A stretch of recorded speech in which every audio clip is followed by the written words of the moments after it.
जय हिंद दोस्तों। प्रबुद्ध एक फैमिली है जिसका कि हम और आप सदस्य हैं। चलिए शुरुआत करते हैं। यूनिट 1 कंप्यूटर फंडामेंटल का इंट्रोडक्शन टू कंप्यूटर पूरा हो गया है। अब कंप्यूटर ऑर्गेनाइजेशन पढ़ रहा है। तो कंप्यूटर ऑर्गेनाइजेशन में देखिए, basic units of computer, block diagram of computer, input unit, processing unit, output unit and storage unit. इतना तीनों को हम इसी क्लास में इंट्रोड्यूस करेंगे, बताएंगे।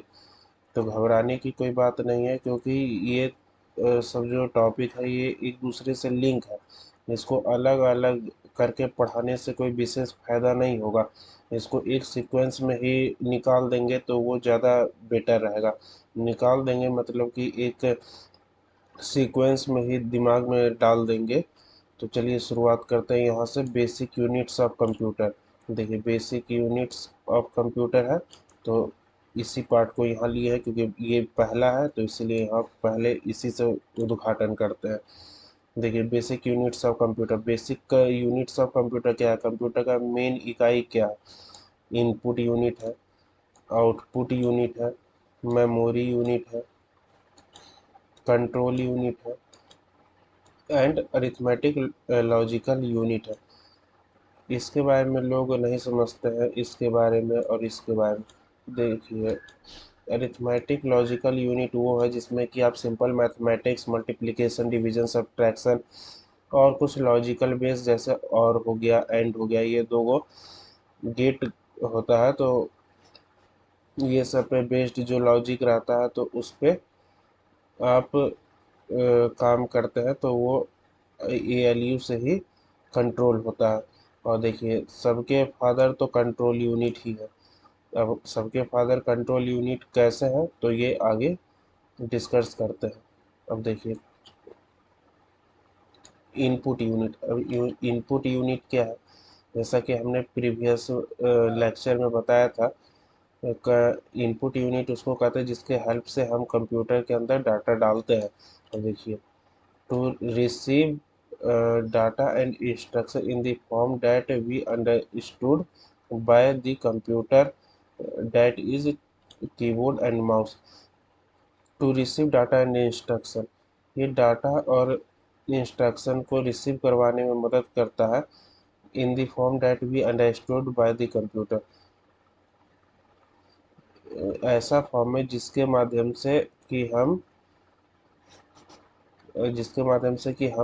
समझ सकते हैं, जो भाषा को हम समझ सकते हैं उसी भाषा में हम कंप्यूटर को समझाने की कोशिश करते हैं। किसके हेल्प से? तो वो है इनपुट यूनिट के मदद से। तो इनपुट यूनिट में क्या आता है?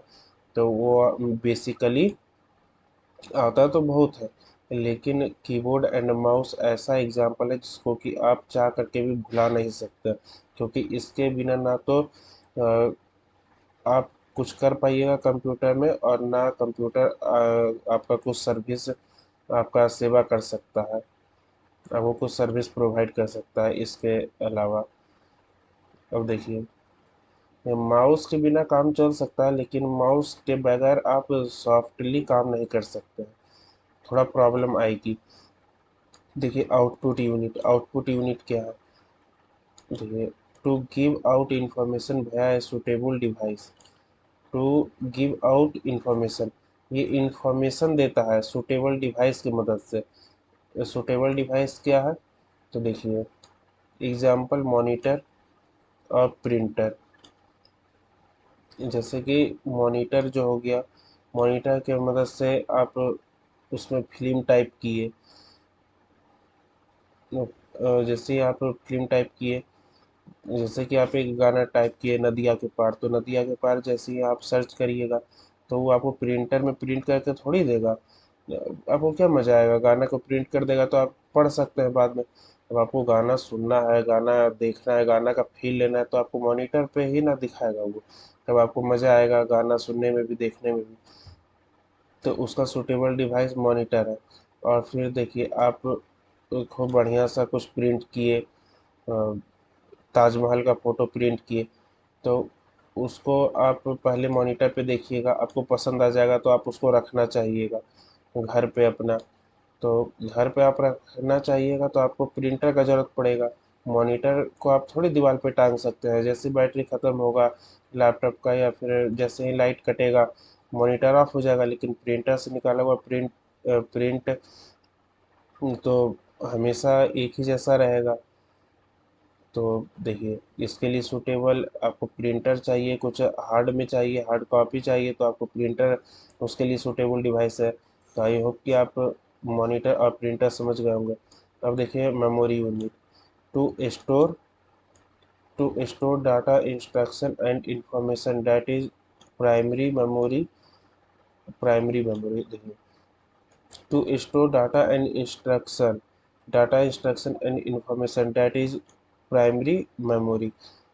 अब आप जो डाटा इंस्ट्रक्शन और इन्फॉर्मेशन को जो आप स्टोर कर रहे हैं फ्रैक्शन ऑफ सेकंड, बहुत ही कम टाइम के लिए, तो वो क्या है, प्राइमरी मेमोरी है।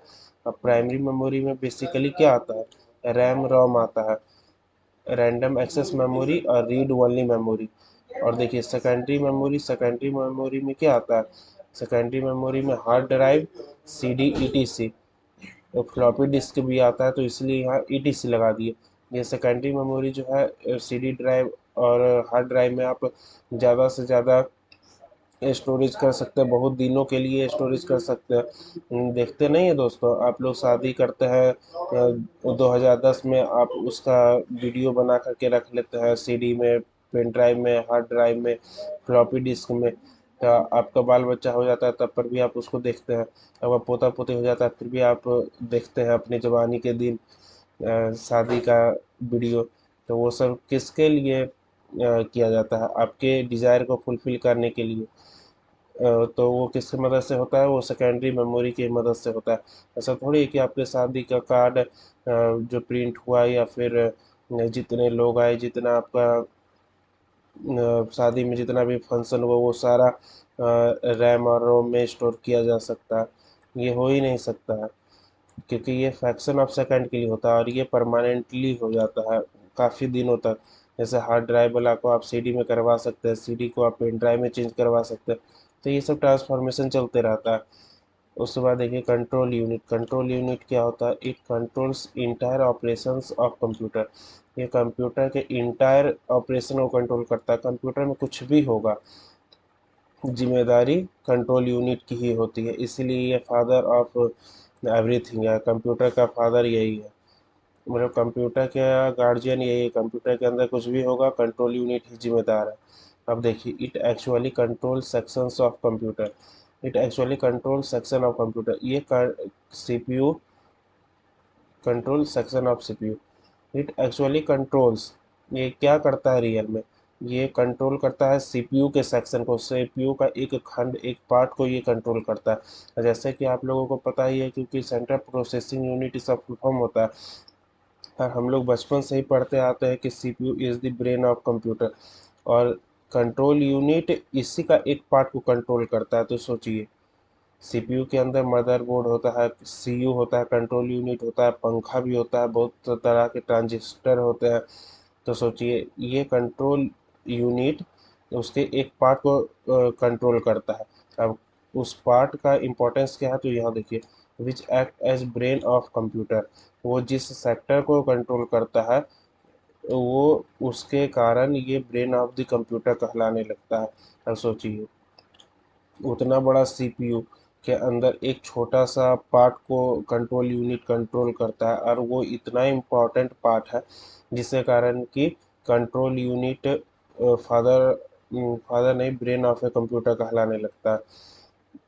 उसके बाद देखिए, it provide status control and timing signal necessary for the operations of other parts of computer. It provide status control and timing signals. ये स्टेटस मेंटेन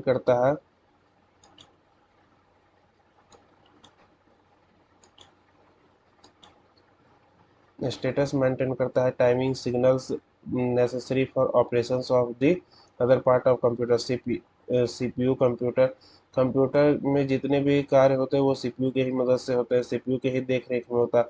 और वो सीपीयू के ही पार्ट, जो डिफरेंट डिफरेंट पार्ट्स होते हैं, मदरबोर्ड हो गए, transistor हो गए, तो वो ये सबको सिग्नल देता है, कंट्रोल करता है। तो सोचिए, जो खुद कंट्रोल लिए हुए है, सेंट्रल प्रोसेसिंग यूनिट, अब उसके अंदर जो कंट्रोल हो रहा है वो कंट्रोल यूनिट कर रहा है। तो सोचिए, रियल में ब्रेन ऑफ कंप्यूटर क्या सीपीयू है या कंट्रोल यूनिट है? तो रियल में brain of a brain of a computer control unit ही है। और इसके प्रेजेंस होने के कारण सीपीयू को ब्रेन ऑफ ए कंप्यूटर कहते हैं। अगर उसे कंट्रोल यूनिट निकाल दीजिए तो सीपीयू एक डब्बा बन जाएगा।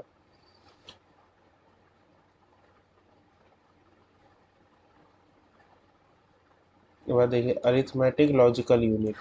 अरिथमेटिक लॉजिकल यूनिट क्या होता है? It carry out mathematical calculation and logical comparison based on their instruction. आपके इंस्ट्रक्शन में मैथमेटिकल कैलकुलेशन होगा, लॉजिकल कंपेरिजन होगा बेस्ड ऑन देयर इंस्ट्रक्शन। जैसा कि आप डाटा डालें, उसको वो इंफॉर्मेशन में चेंज करेगा, तब ना कंप्यूटर लेगा आपका काम को। तो जिसके कारण अगर आपके डाटा में लॉजिकल होगा, मैथमेटिकल कैलकुलेशन होगा, तो वो प्रोसेस करने के लिए अरिथमेटिक लॉजिकल यूनिट में जाएगा। अब ये तो आप समझ गए, अरिथमेटिक लॉजिकल यूनिट में जाएगा। लेकिन brain of a computer control unit है। अब तो किस तरह से आपका डाटा घूमते हुए और आपके आउटपुट आपके मॉनिटर पे आता है? तो इसके लिए देखिए, पेज नंबर 1 ओवर हो गया। अब इसके लिए आपको पेज नंबर 2 पे जंप करना पड़ेगा। देखिए, ब्लॉक डायग्राम।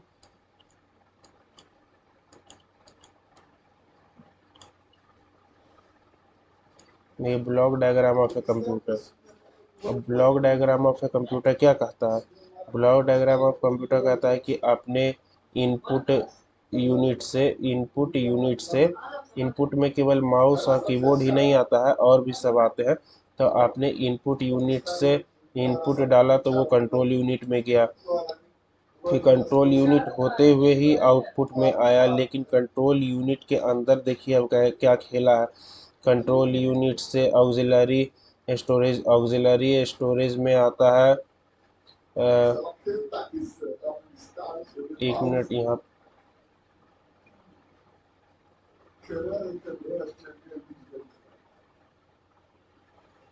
देखिए, मेन मेमोरी में आता है रैम रोम।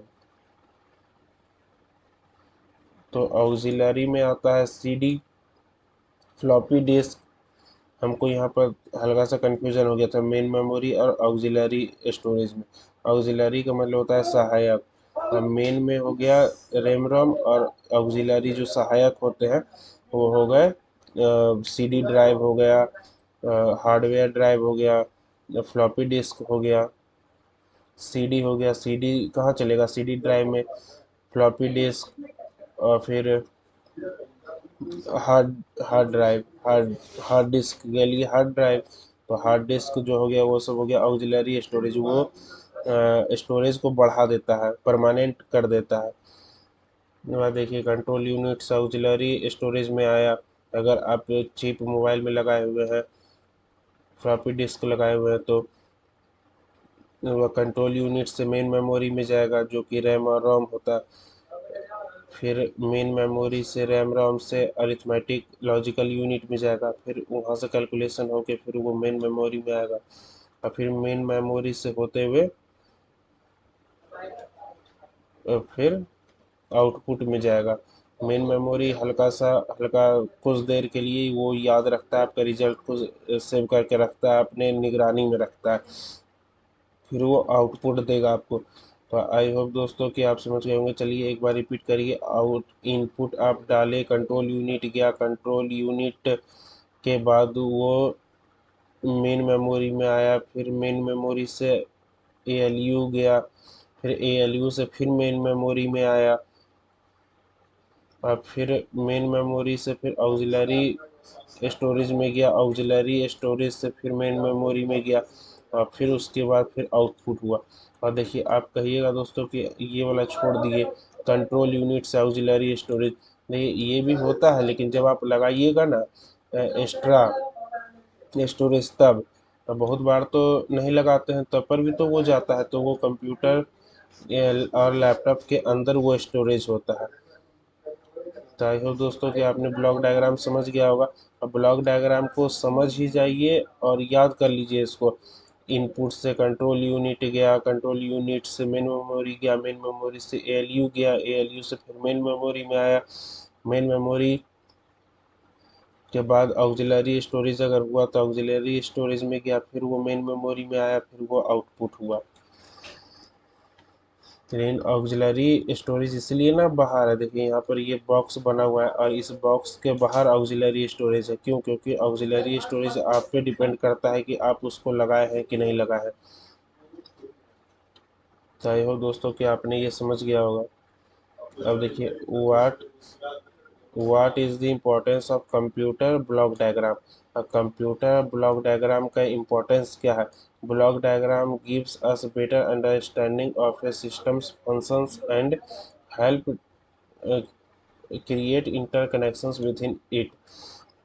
ब्लॉक डायग्राम का इम्पोर्टेंस क्या है? Block diagram gives us better understanding, वो आपको बेटर अंडरस्टैंडिंग देता है ऑफ ए कंप्यूटर फंक्शन, वो कंप्यूटर के कार्यों का आपको विशेष जानकारी देता है। एंड क्रिएट इंटरकनेक्शंस, और वो आपको डिफरेंट डिफरेंट यूनिट्स के बीच में इंटरकनेक्शन कनेक्शन किस तरह से आपका काम करता है सॉफ्टवेयर, जिस तरह आपने डाटा डाला, डाटा किस ढंग से अंदर प्रोसेस होते हुए आपको आउटपुट मिलता है, तो वो इंटरकनेक्शन, वो कनेक्शन बैठाने में बताने में बैठाने में आपको मदद करता है ब्लॉक डायग्राम। उस बाद देखिए, it is use to describe hardware and software hardware system as well as to represent process. It help it is used to describe hardware and software system as well as to represent process. ये hardware और software का तंत्र को आपके सामने represent करता है। अपने हार्डवेयर से, जिस तरह कीबोर्ड से आपने डाटा डाला, किस में डाला, किसी एप्लीकेशन सॉफ्टवेयर में ही डाला होगा, या सिस्टम सॉफ्टवेयर या यूटिलिटी सॉफ्टवेयर, जो भी है, 3 तरह के सॉफ्टवेयर होते हैं। तो आपने उसके अंदर जो डाटा डाला वो किस ढंग से प्रोसेस होता है, तो उसका आपको प्रोसेस को ये रिप्रेजेंट करता है ब्लॉक डायग्राम। उसके बाद देखिए, what is the principle of control unit. Principle क्या है, सिद्धांत क्या है कंट्रोल यूनिट का? Control unit is a circuit within a computer processor that directs operation। Control unit के अंदर कोई लंग्स, किडनी, फेफड़ा ये सब नहीं है। उसके अंदर क्या है? सर्किट है, कॉम्प्लेक्स सर्किट है of a computer processor that directs operation. वो सर्किट के ही हेल्प से पूरे कंप्यूटर के प्रोसेस को डायरेक्ट करता है, निरीक्षण करता है, उसके ऊपर अपना कंट्रोल बनाए हुए है। उसके बाद देखिए, it instructs the memory logical unit and both output and input devices of a computer on how to respond the programs instruction. ये मेमोरी यूनिट को, लॉजिक यूनिट को and both input and output units devices computer के समझाता है कि आपको कैसे response करना है प्रोग्राम के इंस्ट्रक्शन पर। जैसे कि कंप्यूटर में आप डाटा डालें, डाटा इंस्ट्रक्शन बनेगा, इंस्ट्रक्शन इंफॉर्मेशन बनेगा, उसके बाद कंप्यूटर उसको यूज करेगा। तो उसके बाद देखिए, what is the functions of ALU. अब एएलयू का क्या फंक्शन है? To take binary inputs, execute the operations and create, store and distribute binary operations. अब एएलयू क्या है? To make binary input, execute and operation. ये इन बाइनरी इनपुट लेता है, एक्ecute करता है, ऑपरेशन करता है, उसको परफॉर्म करता है, and create, store and distribute binary output, फिर वो उसको क्रिएट करता है, बनाता है, स्टोर करता है, फिर डिस्ट्रीब्यूट कर देता है बाइनरी आउटपुट को। बाइनरी आउटपुट मतलब 0 और 1 के फॉर्म में। देखिए, ALUs make arithmetic and logical calculation with in a computer CPU। ये mathematical, arithmetical and logical calculation, arithmetical मतलब हो गया मैथमेटिकल, लॉजिकल में हो गया और एंड। तो वो जो कैलकुलेशन होता है उसको ये CPU के अंदर ही सॉल्व कर देता है, उसको उसका ये निपटारा कर देता है। वह देखिए, what is the main function of a main memory. Main memory का क्या फंक्शन है? To hold data and instruction after input until needed। To hold data and instruction, ये डाटा और इंस्ट्रक्शन को रोक के रखता है आफ्टर इनपुट until needed।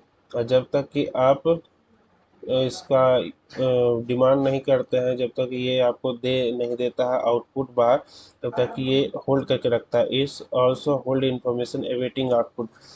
जैसे कि जब तक आउटपुट ये कम्प्लीटली दे ना दे तब तक लिए, जैसे आप सर्च किए, इंटर किए, तो ये किसी डिस्टरबेंस के कारण अगर आपको रिजल्ट देने में देरी कर रहा है, तो ये थोड़ा देर अपने अंदर ये सेव करके रखता है, अपने अंदर ये होल्ड करके रखता है। और जैसे ही आपका output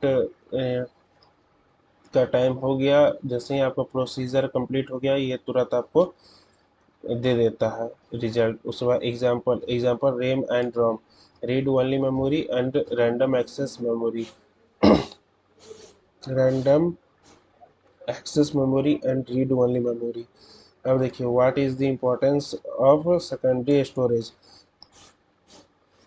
what is the importance of secondary storage. अब सेकेंडरी स्टोरेज का क्या इम्पोर्टेंस है?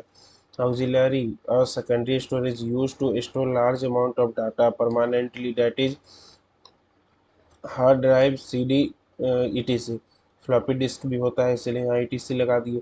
ऑक्सिलरी स्टोरेज में यही आता है, हार्ड ड्राइव आता है, CD ड्राइव आता है, ETC।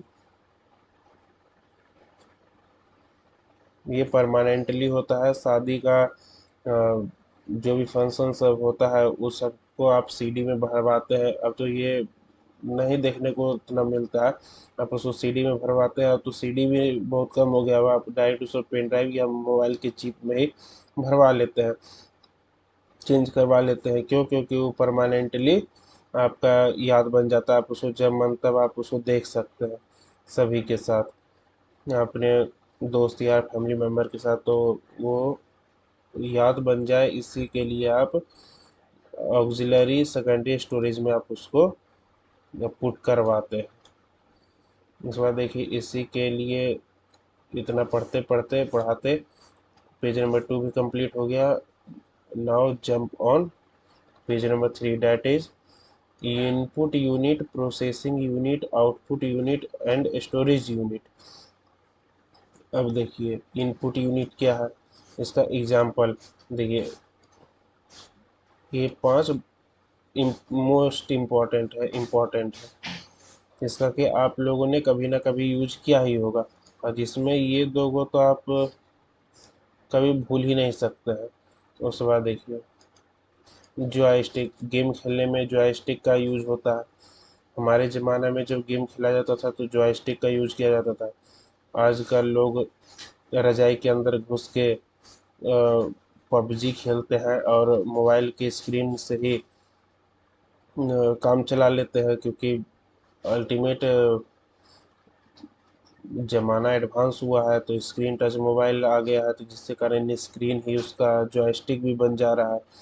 तो ये टेक्नोलॉजी का एडवांसमेंट है, मगर जॉयस्टिक होता है और उससे आप गेम खेलते हैं।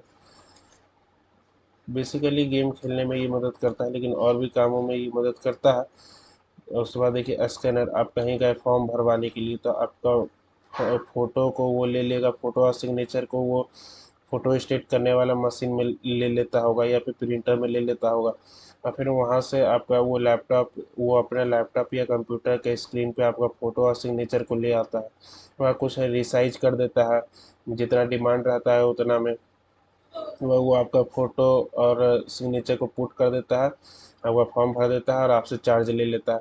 तो ये स्कैनर का ही कमाल है। स्कैनर अगर नहीं रहेगा तो वो आपका फॉर्म नहीं भर पाएगा। तो आपने इससे भी वाकिफ़ है, इससे भी वाकिफ़ है। अगर नहीं है तो सर्च करके देख लीजिएगा जॉयस्टिक कैसा दिखता है, माइक्रोफोन। ये माइक्रोफोन का आप लोगों ने यूज किया भी होगा, अगर नहीं किया होगा तो देखा तो जरूर होगा। सरस्वती पूजा में वो जो अनाउंस किया जाता है कि पूजा सेवा समिति आप सभी भक्तों का हार्दिक अभिनंदन करती है, पटना में खूब होता है सरस्वती पूजा के समय में, और नए रंग में होता है, हर साल एक नया रंग रहता है। तो माइक्रोफोन का जो यूज होता है वो वहाँ पर अनाउंस करने में किया जाता है। बेसिकली सरस्वती पूजा में ये मोस्ट कॉमन रहता है क्योंकि उसमें स्टूडेंट का दल ज़्यादा रहता है, स्टूडेंट का ही दल रहता है, समूह रहता है। तो सारे स्टूडेंट माइक्रोफोन का यूज किए रहते हैं, नहीं तो देखे तो रहते ही है। उसके बाद देखिए प्रोसेसिंग यूनिट। अब प्रोसेसिंग यूनिट क्या है, तो देखिए पार्ट्स ऑफ प्रोसेसिंग यूनिट। अब क्या क्या पार्ट है प्रोसेसिंग यूनिट के, तो देखिए अरिथमेटिक एंड लॉजिक यूनिट। अब देखिए प्रोसेसिंग यूनिट के अंदर आता है अरिथमेटिक एंड लॉजिक यूनिट। अब बीच में आता है कंट्रोल यूनिट, बीच में नहीं मतलब एक दो तीन ऐसे ही सीक्वेंस में है। ये है कंट्रोल यूनिट और रजिस्टर्स। अब रजिस्टर्स क्या होते हैं, तो देखिए important functions of computer registers. Important functions of computer registers क्या है, फैचिंग, डाटा को लाना ले जाना। और फिर देखिए डिकोडिंग। डिकोडिंग जैसे हमारे ज़माना में 143 का मतलब होता था आई लव यू। तो ये 143 अगर हमारे ज़माना के आदमी अगर देखेगा कहीं पेपर में लिखा हुआ तो समझ जाएगा कि कोई लड़का लड़की एक दूसरे को ट्रांसफ़र किया है, आई लव यू कहना चाहता है। तो ये कोड है 143 और उसको डिकोड हम किए आई लव यू, तो वही बात है। एक्सक्यूशन, एक्सक्यूशन मतलब परफॉर्मेंस होता है, काम होता है। तो ये जितने भी तरह के काम होता है, या फेचिंग हो गया, डिकोडिंग हो गया, उसके आगे का जो प्रोसीजर हो गया एक्सक्यूशन हो गया, फिर उसको एक्सिक्यूट करेगा। सबसे पहले डाटा लाएगा, ले जाएगा, फिर उसको डिकोड करेगा, चेंज करेगा सिंपल वन में। उसके बाद फिर जब सिंपल वन में हो जाएगा तो फिर उसका कार्य करेगा, तब ना आपको आउटपुट रिजल्ट देगा, तो एक्सक्यूशन। ये सब छोटा सा रजिस्टरे का कमाल है। उसके बाद देखिए दोस्तों आउटपुट यूनिट पे आते हैं। आउटपुट यूनिट का एग्जांपल देखिए, monitor, printer, speaker, projector, plotter. I am sorry दोस्त कि हमारे जो टेक्निकल स्टाफ्स हैं उनसे यहाँ पर मैनेज करने में थोड़ा सा प्रॉब्लम हो गया है उनको। इसके लिए हम तहे दिल से माफ़ी मांगते हैं आप लोगों से। देखिए monitor, printer, speaker, projector and plotter. Example क्या है, मॉनिटर और प्रिंटर तो आप लोग कभी भूल ही नहीं सकते हैं, भर भर के इसका यूज है। स्पीकर का तो यूज आप लोगों ने किया ही है, और क्या खूब किया है। डीजे सब क्या है, एग्जाम्पल है स्पीकर का ही। और देखिए प्रोजेक्टर। प्रोजेक्टर का आप लोग कॉलेज में, स्कूल में यूज देखा होगा, किया होगा। तो प्रोजेक्टर वो होता है जैसे कि आपके जो लैपटॉप में चल रहा है वो 10 लड़का देख सकता है, कम से ज़्यादा से ज़्यादा 10-15 लड़का ही देख सकता है। अब एक सेमिनार हॉल में अगर आपको 500 लड़का को दिखाना है तो उसके लिए आपको प्रोजेक्टर का यूज़ करना पड़ेगा। और बड़ा सा स्क्रीन रहता है पीछे, वो आपके लैपटॉप में जो जो चल रहा है, कंप्यूटर में जो जो चल रहा है उसको वो बड़ा सा पर्दा पे दिखाता है, ताकि मास लेवल पे large number of students, large number of people उसको देख सके, उसके बारे में जानकारी ले सके, तो जिसके कारण प्रोजेक्टर यूज किया जाता है। बेसिकली स्क्रीन को बड़ा कर देता है आपका लैपटॉप के स्क्रीन को। और प्लॉटर, प्लॉटर जैसे कि बहुत बड़ा बड़ा छपता है, जैसे अंडरवियर का जो प्रचार होता है, माचो मैन या फिर रूपा फॉन्ट लाइन, तो वो सब जो बहुत बड़ा बड़ा सा जो छपता है पूरा रोड पे, एकदम उसको एकदम ये लगता है कि एकदम पूरा रोडे रंगा जाएगा। तो उतना बड़ा बड़ा के लिए प्लॉटर का यूज किया जाता है। इसके अंदर प्रिंट करके खूब बढ़िया से एकदम चटकदार रंग के साथ निकालता है, फिर उसको चौक चौराहा पे लगाता है। तो आप लोग पटना में डाक बंगला चौराहा तरफ जाइएगा ना, तो आपको बहुत सारा पोस्टर सब लगा हुआ देखने को मिलेगा, तो वो सब बेसिकली प्लॉटर्स के ही हेल्प से होता है। उसके बाद देखिए storage unit major types of storage unit major types of storage unit क्या क्या है। तो देखिए प्राइमरी मेमोरी, सेकेंडरी मेमोरी। अब प्राइमरी मेमोरी के टाइप क्या क्या है। तो प्राइमरी मेमोरी के टाइप है रैम, रोम। अब राम टाइप्स, अब रैम का टाइप्स क्या क्या है। तो एस रैम, डी रैम, और रोम के टाइप क्या क्या है। देखिए पी रोम, ई पी रोम, ई पी रोम। अब सेकेंडरी मेमोरी के टाइप्स क्या हैं। तो देखिए hard disk, CD, DVD, floppy disk. ये बेसिकली सेकेंडरी मेमोरी के टाइप्स हैं। तो फिर देखिए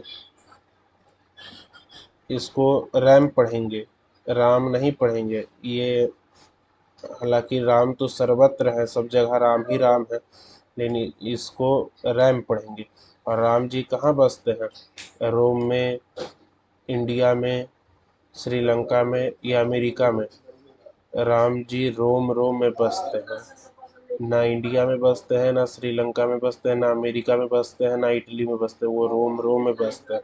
किसके रोम रोम में बसते हैं, तो हर एक सजीव निर्जीव कोई भी वस्तु हो, सभी के रोम रोम में राम बसते हैं। अब देखिए एस राम, एस रैम क्या है, static random access memory. Static मतलब ये स्थिर रहता है, और डी का मतलब हो गया dynamic, dynamic random access memory. Dynamic का मतलब है ये उछल कूद वाला मेमोरी है, रैंडम एक्सेस मेमोरी। अब पी रोम का मतलब होता है प्रोग्रामेबल रीड ओनली मेमोरी। ये प्रोग्रामेबल जो प्रोग्राम होते हैं, अब ये जितना भी प्रोग्राम टाइप के होते हैं उसी को ये रीड करता है। और ई पी रोम, अब देखिए ई पी रोम का क्या मतलब है, इरेजेबल रीड ओनली मेमोरी, यानी ये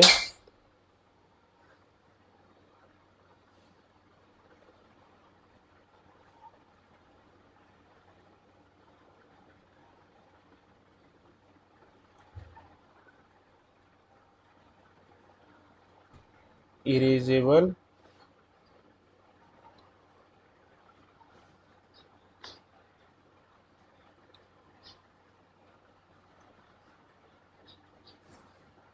1 मिनट,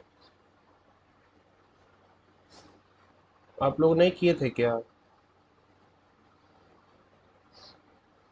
हाँ, ईपी रोम के पास।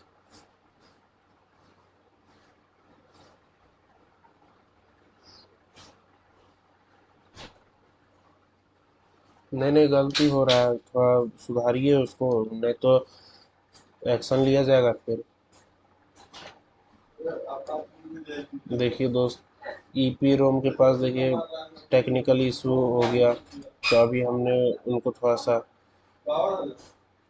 कहा erasable programmable read only memory, इसका फुल फॉर्म होता है। नहीं नहीं, प्रोग्रामेबल छूट गया, ये सही नहीं है, एक बार फिर गलती हुआ था, फिर थोड़ा सा यहाँ पर भी गलती हो गया, ये सही नहीं है। ईपी रोम, ईपी रोम इरेजेबल प्रोग्रामेबल रीड वाली मेमोरी। ये इरेजेबल, ये कोई भी तरह के प्रोग्राम को कुछ को ये इरेज कर देता है, रीड वाली मेमोरी। अब E E P ROM electrically erasable programmable read वाली मेमोरी, मतलब इलेक्ट्रिकली, ये इलेक्ट्रिकली इरेज कर देता है प्रोग्रामेबल रीड वाली मेमोरी। ये सब इसका फुल फॉर्म है। आप उन लोगों को इस सब के बारे में ज़्यादा डिटेल जानने की ज़रूरत नहीं है, क्योंकि इससे आप लोगों का ये AECC कोर्स में आता है, एबिलिटी इन्हांस कोर कोर्स में। तो जिसके कारण आप लोगों को बस इतना, ये इस सीक्वेंस में अगर याद रहेगा, इस सीक्वेंस में अगर आप लोग को याद रहेगा, स्टोरेज यूनिट हो गया, मेन मेमोरी हो गया, सेकेंडरी मेमोरी हो गया, फिर रैम हो गया, रोम हो गया, फिर ये सब हो गया, फिर इसके अंदर फिर ये सब हो गया। तो आपको काफ़ी बढ़िया मार्क्स मिलेगा और आपको 2-4 मार्क्स एक्स्ट्रा ही दे के जाएगा टीचर, क्योंकि उसको ये पता चल जाएगा कि स्टूडेंट धुरंधर ही है। तो इस तरह का बनाने से फ़ायदा होता है, टीचर का टाइम बचता है, तो वो आपको ज़्यादा नंबर देता है और साफ़ सुथरा भी देखने को में लगता है। तो आई होप दोस्तों कि आपने basic units of computer, block diagram of computer, input unit, processing unit, output unit and storage unit सफलतापूर्वक कंप्लीट कर लिया होगा हमारे साथ। जय हिंद, जय बिहार दोस्तों।